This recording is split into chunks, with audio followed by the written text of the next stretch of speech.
Hello everyone सबैजनालाई स्वागत छ नेप्सी सेयर बजारमा। आज चाहिँ हाम्रो मार्केट लगभग नियरली हाम्रो मार्केट आज -8 पोइन्ट जतिले डाउन भएर क्लोजिङ भएको छ है। अनि हाम्रो चाहिँ लगभग सबसे धेरै कमाउनेमा आज चाहिँ परेको छ आरएफपिएल, एलएलपिएस, युएसएलभी, एनएमएलबिबिएल, जिएलबिएसएल, नदिप र मेरो है। 4% भन्दा माथिकोहरू चाहिँ 1 2 3 5 6 7 8 9 10वटा कम्पनी परेको छ। सो ओभरअली हेर्दाखेरि चाहिँ माइक्रो फाइनेन्समा चाहिँ गेन धेरै देखिरहेको छ है त। सो सबसे धेरै गेन हुनेमा माइक्रो फाइनेन्स नै छ र ट्रेडिङमा चाहिँ हल्का नत्र अरू चाहिँ नेगेटिभ नै छ है, अरू सेक्टरहरू। ओके, अब चार्टतिर लागौँ है त हामी। सो हाम्रो चाहिँ नेप्से जुन चाहिँ एक्सपेक्ट गरिरहेको थियौँ फ्यु एफपिजी एरिया, सो एफपिजी एरियालाई ट्याप गरेर डिमान्ड राम्रो जेनेरेट भएको थियो है। जो सेलिङ चाहिँ मजाले आएको थियो, तर जुन चाहिँ एउटा डिमान्ड एरिया थियो त्यसमा टच गरेर एउटा राम्रो पुल ब्याक जस्तै जस कम्प्लिटली पुल ब्याक त नभनौँ, जस बायर्सहरूले चाहिँ पर्चेस चाहिँ गरेको छ है। सो ओभरअली अब यो लिक्विडिटी त हाम्रो खाइसकेको थियो। यहाँ चाहिँ एउटा अर्डर ब्लक छ, यो अर्डर ब्लक छ। सो अर्डर ब्लक भित्रको लिक्विडिटी चाहिँ अस्ति गभर्नरवाला क्यान्डलले खाइसकेको छ। अब ओभरअली हाम्रो मार्केटले खान भनेको लिक्विडिटी भनेको माथिको 2930तिरको अब जाने भनेको। सो अब हाम्रो हाम्रो लागि चाहिँ आगामी दिनहरूमा चाहिँ मार्केट इफ लगभग एनी हाउ 2725 भन्दा माथि क्लोजिङ हामीलाई चाहियो। मार्केट इफ माथि मोमेन्टम दिन छ भने, त्योभन्दा माथि मोमेन्टम अहिले क्लोज दिन सक्दैन भने चाहिँ अहिलेलाई चाहिँ केही एक्सपेक्ट गर्न सकिने, किनकि अब बजेट आउँदैछ, जेठ 15मा बजेट आउँदैछ। सो आज आइतबार भोल्युम पनि त्यति राम्रो आएन, अनि एभरेजभन्दा तलै आयो है भोल्युम है। नियरली 7.6 अर्बको आएको छ, एभरेजभन्दा कम नै छ भोल्युम। अब बजेट चाहिँ आई थिङ्क थर्सडे आउँदैछ भने चाहिँ सन्डे, मन्डे, ट्युसडे, वेडनेसडे अब 3 दिन मार्केट ओपन हुन्छ र थर्सडे छुट्टी नै छ। थर्सडे, फ्राइडे, स्याटरडे, सो 3 दिन मार्केट क्लोज हुन्छ है। अब 3 दिन ओपन हुन बाँकी, मन्डे, ट्युसडे, वेडनेसडे र थर्सडे, फ्राइडे, स्याटरडे 3 दिन चाहिँ मार्केट क्लोज हुन्छ। अनि अब लेट्स सी, होप बजेट राम्रो आओस्, मार्केटको फेभरमा आओस्, अनि देन त्यसपछि चाहिँ हामीले चाहिँ ऱ्यापिड र्याली देख्न सक्छौँ मार्केटको फेभरमा आयो भने चाहिँ। तर इफ मार्केटको फेभरमा आएन भने चाहिँ याद राख्नु होला, यो अर्डर ब्लक चाहिँ अस्ति भिडियोमा भने जस्तै यो अर्डर ब्लक नै एउटा डिमान्ड एरिया। इफ योभन्दा तल जान्छ भने मार्केट, योभन्दा तलतिर गइदिन्छ भने द्याट्स नट गुड फर अस है। अनि प्लस हामीले चाहिँ एक्सपेक्ट गरिरहेको छौँ के अरे एउटा राम्रो ग्रिन क्यान्डल अब आगामी दिनमा चाहिँ यहाँ एउटा रेड क्यान्डल बनिदियो भने चाहिँ त्यो अलि झ्याउ नआउँछ है हाम्रो नेप्सीको लागि चाहिँ। होपफुल्ली बजेट राम्रो आओस्, बजेट पनि राम्रो आओस् र आगामी दिनमा चाहिँ ग्रिन क्यान्डल बनेर मार्केट माथि जाओस् है त। सो अब हाम्रो ट्रेन्डिङ सेक्टर हेरौँ, micro finance. So micro finance चाहिँ गोइङ गुड। अब जुन चाहिँ हाम्रो एउटा डिमान्ड एरिया थियो अर्डर ब्लक बाइङ एरिया, त्यहाँबाट एउटा ऱ्यापिड राम्रो र्याली आइरहेको छ। र अब के लाग्छ हजुरलाई, मार्केट माइक्रो फाइनेन्स अझै जान्छ कि जान्न कि कसो होला है, एउटा चिज देखाउँछ। सो एउटा हाम्रो ट्रेन्ड लाइन थियो, ट्रेन्ड लाइन ब्रेकडाउन भएको थियो है। सो अहिले राम्रो ऱ्यापिड र्याली आयो। अनि यो एरियाको लिक्विडिटी दुइटै खाइसक्यो है, यो एरियाको लिक्विडिटी खायो। अब चाहिँ हाम्रो एउटा सप्लाई एरिया यहाँ छ है, अर्डर ब्लक। अब ठ्याक्क आज एक्ज्याक्टली सप्लाई एरियामा इन्टर गरेको छ।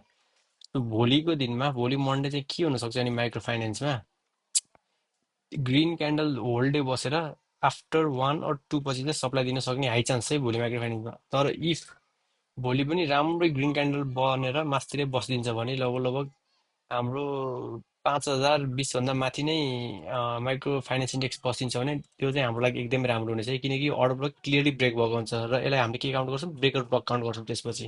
अहिलेलाई चाहिँ अर्डर ब्लक भ्यालिड नै छ है त। सो लेट्स होप भोलि अब सप्लाई दिन पनि सक्छ, ब्रेकआउट हुनु पनि सक्छ, अब भोलि नै थाहा हुन्छ है त। अब जस्तै हाइड्रो पावरमा पनि अस्ति हामीले भने जस्तै हाइड्रो पावरमा पनि हामीले एउटा ग्रिन क्यान्डल एक्सपेक्ट गरिरहेको थियौँ, ग्रिन क्यान्डल बनाओस् बनाओस् भन्ने सोचिरहेको थियौँ। अनि जुन क्यान्डल नबनिदियो हुन्थ्यो भनेर एक्सपेक्ट गरिरहेको थियौँ, जुन नबनिदियो हुन्थ्यो भनेको त्यही क्यान्डल बनिदियो। के भइदियो, यहाँ सुरुमा राम्रो ग्रिन गयो, त्यसपछि सप्लाई हानिदियो है ठ्याक्क। त्यसपछि अहिले हेर्नु होला सप्लाई कति मजाको छ।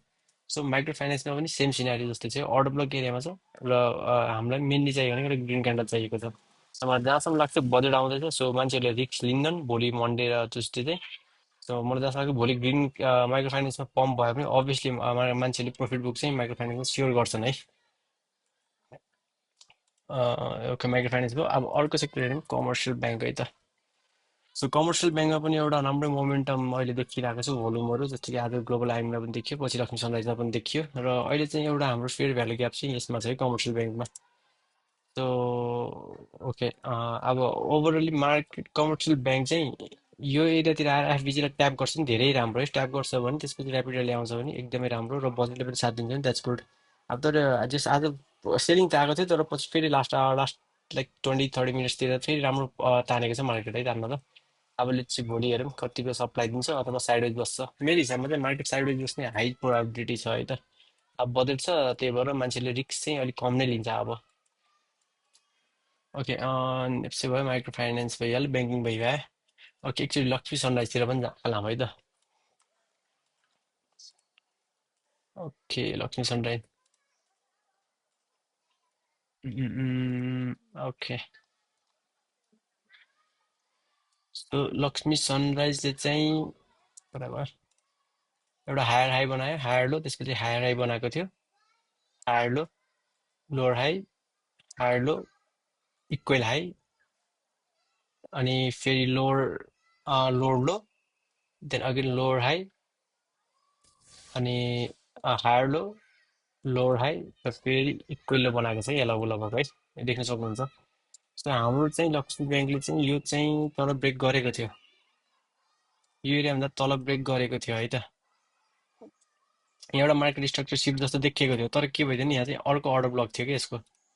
सो यो एरियामा एउटा अर्डर ब्लक थियो र यही एरियाबाट चाहिँ बायर्स एट्र्याक्ट भएको छ है लक्ष्मी ब्याङ्कमा।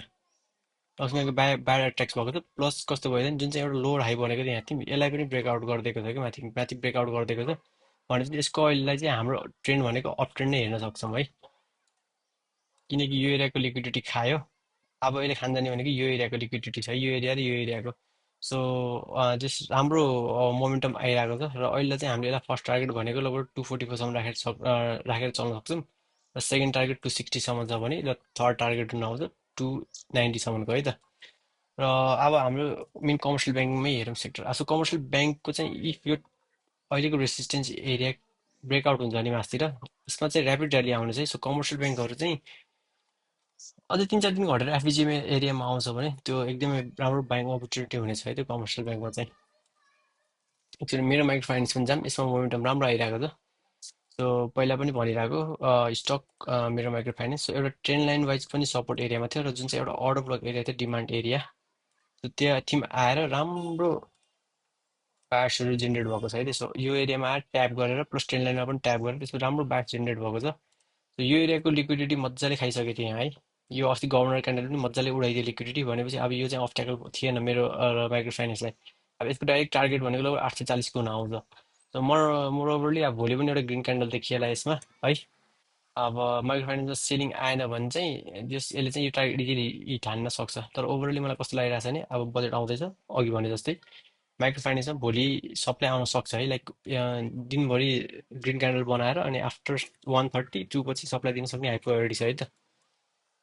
ओके अब भिडियोलाई धेरै लामो बनाएन त्यही हो। अब नेप्से र अब ट्रेन्डिङ हाम्रो ट्रेन्डिङ सेक्टर ब्याङ्किङ र माइक्रो छ अहिले करेन्टलीको लागि। अब त्यही हो बजेट नै हेरौँ कस्तो आउँछ अनि त्यसपछि मात्र we can make any decision. र अहिले यति भन्दै बिदा लाग्यो।